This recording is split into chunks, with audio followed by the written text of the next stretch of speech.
درنو لیدونکو سلامونه او ښې چارې.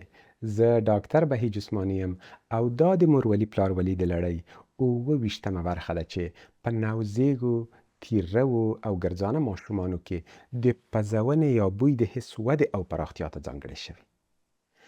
دا حس د مور په نس کې پیلېږي او له زیږېدو وروسته د ماشوم په پایښت یا بقا، عاطفي او ټولنیزو اړیکو، تغذیې، لومړنیو زده کړو او د شاوخوا چاپیریال په پیژندنه کې لویه ونډه لري.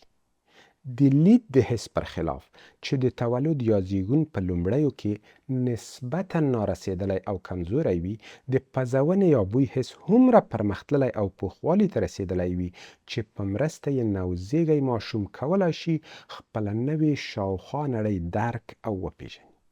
د ماشوم د پزونې یا بوی د حس جوړیدن د میندوارۍ له پیله د مور په نس کې پیلېږي. تر دویمې درې میاشتنۍ پورې په ماغزو او پزه کې د بویونې غوټې او ریسپټورونه یا آخذې او که ساده ووایم هغه جوړښتونه رابرسیره او ستریږي چې بوی پیژني. مهم ټکی دا دی چې د بوی پیژندنې دا جوړښتونه یا ریسپټورونه هغه وخت فعالیږي، یعنی عملاً کار پیلوي چې ماشوم لا هم د مور په نس وي. د مور په نس ماشوم د رحم یا زیلانس دننه د اوبو په یوه کڅوړه کې پروت وي. دغه اوبه چې ماشوم پکې ډوب وي د امنیاټیک مایع په نامه یادیږي. دا مایع یا ویلومه له یوې خوا خپل ځانګړی بوی او خوند لري او له بلې خوا هره ورځ بوی او خوند په منظمه توګه د مور د خوړو او څښاکونو تر اغیز لاندې بدلیږي. د بېلګې په توګه د اوږې، زیرې، بادیانو، پیازو، ګندنې، خوږو میوو او نورو بېلابېلو خوړو بوی د مور د بدن پر نورو برخو برسیره دغه امنیاټیک مایع ته هم ځي چې ماشوم پکې پروت دی. دا مایع د پزې او خولې له لارې د ماشوم بدن ته ننوځي او په دې ډول د هغه د لومړنیو کیمیاوي حسي تجربو کبل ګرځي او ماشوم د خوندونو او بویونو زده کړه، خوندینه او توپیرونه پیلوي. د مور په نس کې دا لومړنۍ زده کړې، تجربې او یادونه له زیږېدو وروسته د ماشوم پر غذایي او نورو لومړیتوبونو ژورې اغیزې ښندي.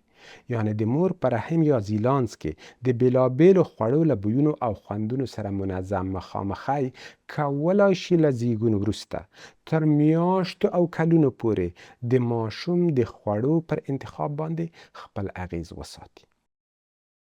څېړنې ښیي چې نوزیږي ماشومان هغه بویونو ته هم ډېر غبرګون ښیي چې د تیرودنې پر مهال د مور د شیدو له لارې ورځي.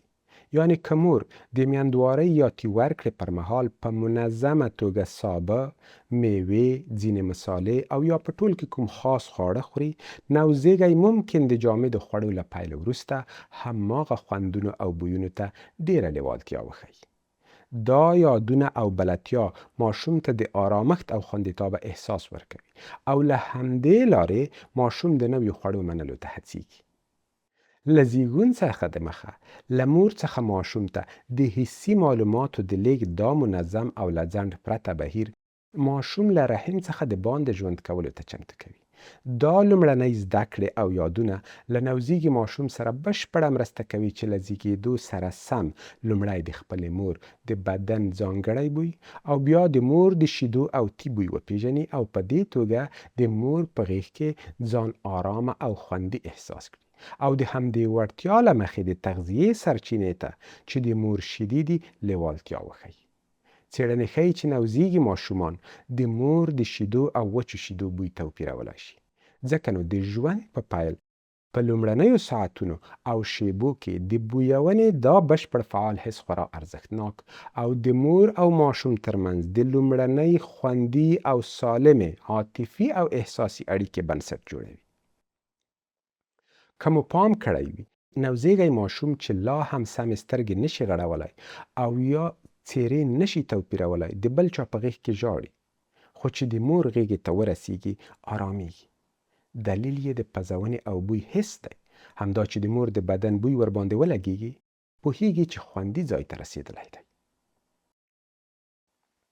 د ژوند په لومړني کال کې د ماشوم د بویونې حس چټکه وده کوي.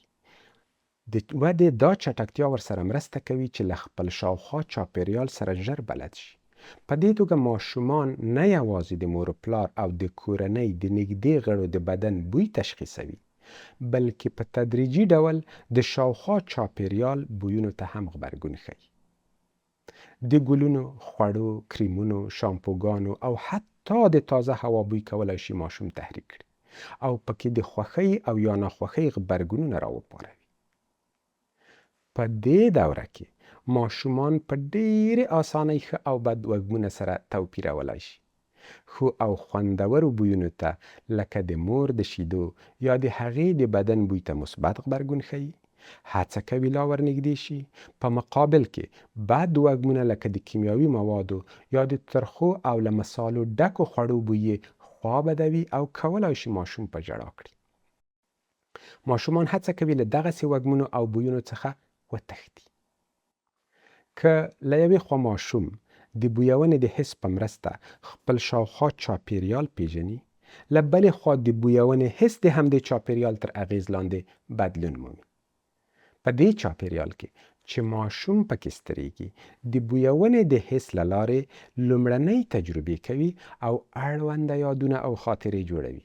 د بیلګې په توګه د هغه ماشومانو په پرتله چې په ښارونو کې لویېږي، هغه ماشومان چې په کلیو او بانډو کې سترېږي د کښتونو، باغونو، ګلونو، ونو، بوټو او خاورې طبیعي وږمونه ډېر بویوي. د شامې حس یې زیاته پراختیا مومي، د خاطرو او احساساتو برخه یې ګرځي او د ژوندانه په اوږدو کې چې هر ځل ورسره مخامخېږي یادونه یې تازه کېږي، مثبت احساسات یې راپارېږي، یو عجیبه غوندې سکون او آرامښت ته رسېږي او حتی د عاطفي، احساسي او جنسي اړیکو په جوړولو کې یې لاسنیوی کوي. ځینې وختونه د ماشومانو د بویونې حس د جینیټیکي لاملونو، ځینو التهابي ناروغیو او یا نورو جسمي یا فزیکي ناجوړیو له کبله سم کار نه کوي. د ساري په توګه په اناسمیا کې ماشوم د بویونې حس بیخي نه لري او په هایپاسمیا کې بیا دغه حس خورا کمزوری وي. دواړه حالتونه د ماشوم پر تغذیه، ټولنیزو کړو وړو او راشه درشه باندې تاثیر کوي.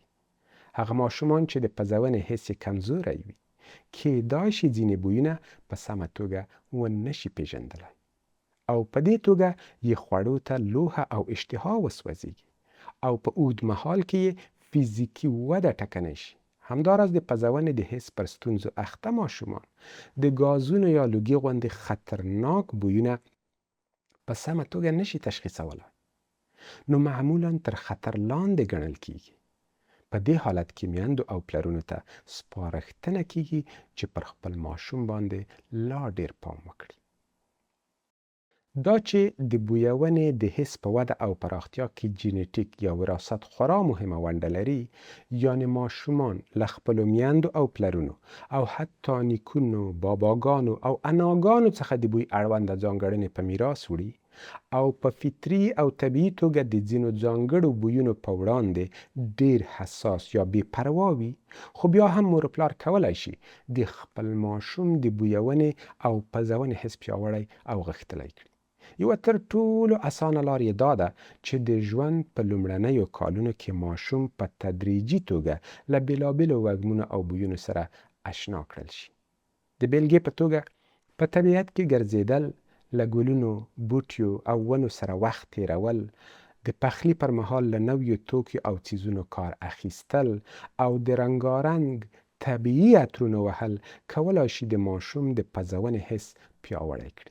پام مو وي له کیمیاوي موادو څخه جوړ تیز او ځورونکي عطرونه د ماشومانو نه خوښیږي. بیخي یې مه کاروئ. مور و پلار کولی شي د بوی ارزونې د لوبې له لارې لومړی ماشوم د بېلابېلو بوټیو، ګلونو او غذایي توکیو له بوی سره اشنا او بیا دغه توکي پرته له دې چې ویې ویني ور بوی کړي او ترې وپوښتي چې دا د څه شي بوی دی.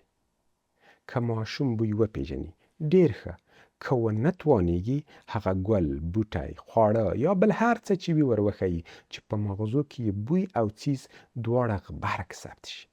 که دا لوبه ډېر ځله او په رنګارنګ بڼو تکرار شي، د ماشوم د پزونې حس تحریک او پیاوړی کیږي. دا ډول لوب وزمه ازموینې په ځان ناخبره توګه ماشوم له خپل شاوخوا چاپیریال سره اشنا کوي او هم د نویو څیزونو زده کړه او پیژندنې ته یې لاره هواروي. لنډه دا چې د ژوند په هر پړاو کې له ماشومتوبه تر بوډاتوبه بوی د انسان له احساساتو، عواطفو او خاطرو سره بې سارې ژوره اړیکه لري. پانګونه ورباندې وکړئ او تل یې خیال وساتئ. تر بیا.